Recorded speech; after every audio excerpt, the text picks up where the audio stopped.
சட்டப்பேரவை தேர்தலுக்காக டெல்லி மக்களிடம் பிரச்சாரம் செய்து வரும் பாஜக மாநில தலைவர் அண்ணாமலை தமிழ் மற்றும் ஹிந்தியில் பேசி எதிர்க்கட்சிகளை விளாசி எடுத்துள்ளார்.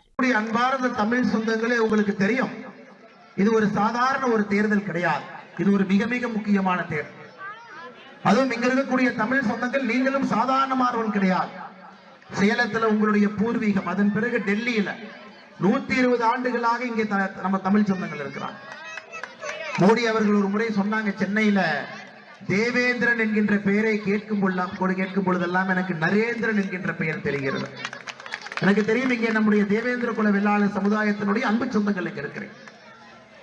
பெயர் மாற்றம், 7 ஜாதிகளை உள்ளடக்கி பெயரை கொண்டு வந்தது எல்லாம் நம்ம மோடி ஐயா செய்து கொடுத்தாங்க. கடந்த 10 ஆண்டுகளாக நம்முடைய தமிழகத்திற்கு மோடி ஐயாவுடைய வளர்ச்சி பணியை பார்க்கிறீங்க. 10,76,000 கோடி. மிக முக்கியமாக நம்முடைய கலாச்சாரத்திற்கும் நம்முடைய மொழிக்கும் மோடி அவர்கள் கொடுத்திருக்கக்கூடிய மரியாதையை பார்க்கிறேன்.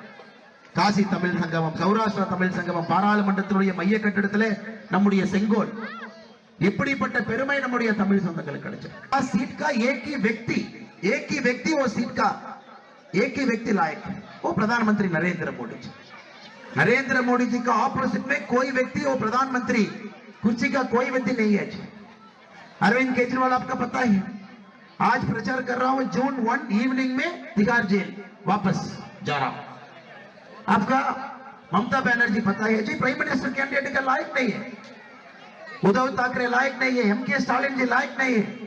आप एक बार चिंतन करेगा जी, हमारा देश का प्रधानमंत्री का ये इलेक्शन है. वो प्रधानमंत्री का सबसे इंपॉर्टेंट क्वालिटी ताकत में काम करना पड़ेगा. वो ताकत हमारा मोदी जी के पास है. 10 साल में हमारा काम आप देख लिया, ताकत का काम आप देख लिया जी. पाकिस्तान, चाइना, पूरा फॉरेन पॉलिसी, हमारा इंटरनल सिक्योरिटी का पूरा काम आप देख लिया. எங்களுடைய தமிழ் சொந்தங்கள் ஒரு விஷயத்தை புரிந்து கொள்ள வேண்டும். இந்த தேர்தல் என்பது நம்ம நாட்டினுடைய பிரதம மந்திரியாக யார் வர வேண்டும் என்பதற்கான தேர்தல். எல்லாரும் பிரதம மந்திரியா வர முடியுங்களா? முடியாது. நீங்க செய்திகளை உள்ளது உள்ளபடி தெரிந்து கொள்ள ரெஃப்ளெக்ட் நியூஸை சப்ஸ்கிரைப் பண்ணுங்க.